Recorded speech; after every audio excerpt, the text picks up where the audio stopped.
नमस्कार दोस्तों, आपका हमारे चैनल में स्वागत है। आज हम आपको बैतरणी नदी के विषय में बताएंगे। गरुड़ पुराण के अनुसार बैतरणी नदी का रहस्य। गरुड़ पुराण में वर्णित बैतरणी नदी को मृत्यु और यमलोक के मार्ग का सबसे भयावह परीक्षा माना गया है। कहा जाता है कि जब मनुष्य इस संसार को छोड़ता है, तब उसकी आत्मा को यमलोक तक पहुंचने के लिए अनेक कठिन रास्तों से गुजरना पड़ता है, जिनमें सबसे डरावनी और कष्टदायक है बैतरणी नदी।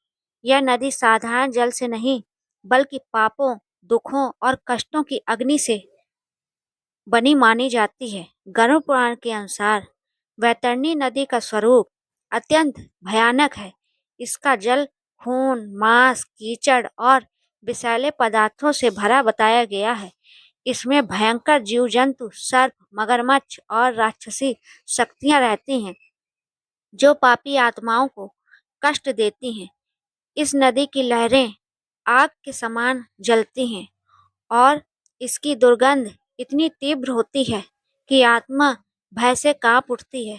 कहा जाता है कि जिसने जीवन में पाप किए होते हैं, उसे इस नदी को पार करना अत्यंत कठिन होता है। जब आत्मा यमलोक की यात्रा पर निकलती है, तो यमदूत उसे इस नदी के किनारे लाते हैं। धर्मात्मा और पुण्यवान व्यक्ति को बैतरणी नदी पार करने में किसी प्रकार का कष्ट नहीं होता।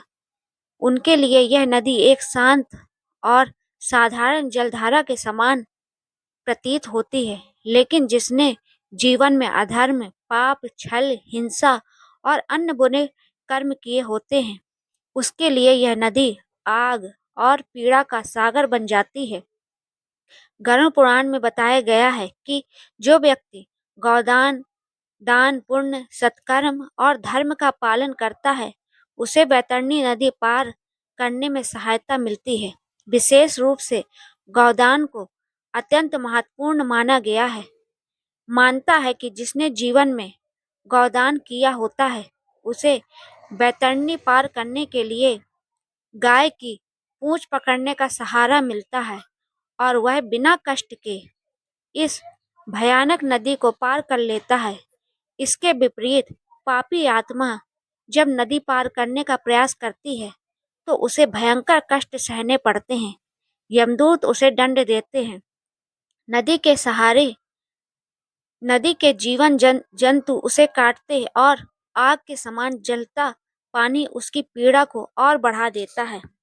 आत्मा बार बार डूबती है और तड़पती है, लेकिन जब तक उसके पापों का फल समाप्त नहीं होता, वह ऐसे नदी को पार नहीं कर पाती। बैतरणी नदी केवल एक भौतिक नदी नहीं, बल्कि कर्मों का प्रतीक मानी जाती है।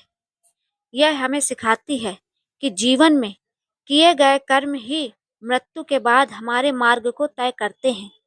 यदि मनुष्य सत्य, धर्म, दया, सेवा और ईश्वर भक्ति का मार्ग अपनाता है, तो मृत्यु के बाद उसका मार्ग सरल और शांतिपूर्ण होता है।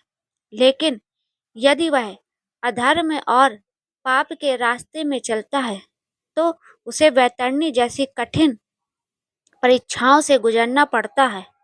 गरुड़ पुराण हमें यह भी बताता है कि मृत्यु के बाद की यात्रा को सरल बनाने के लिए मनुष्य को जीवन में अच्छे कर्म करने चाहिए।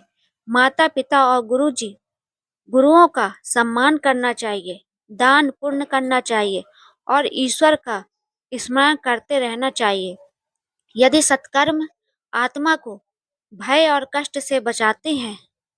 अंत में बैतरणी नदी का वर्णन हमें डराने के लिए नहीं, बल्कि सही मार्ग दिखाने के लिए किया गया है। यह हमें याद दिलाती है कि जीवन अनमोल है और हमारे कर्म ही हमारे भविष्य का निर्माण करते हैं। इसलिए सदैव धर्म और सत्य के मार्ग पर चलें, ताकि मृत्यु के बाद की यात्रा शांति और मुक्ति की ओर ले जाए, न कि पीड़ा और भय की ओर। दोस्तों, अगर आपको ये कहानी पसंद है तो please like, subscribe my channel अद्भुत कहानियाँ। धन्यवाद।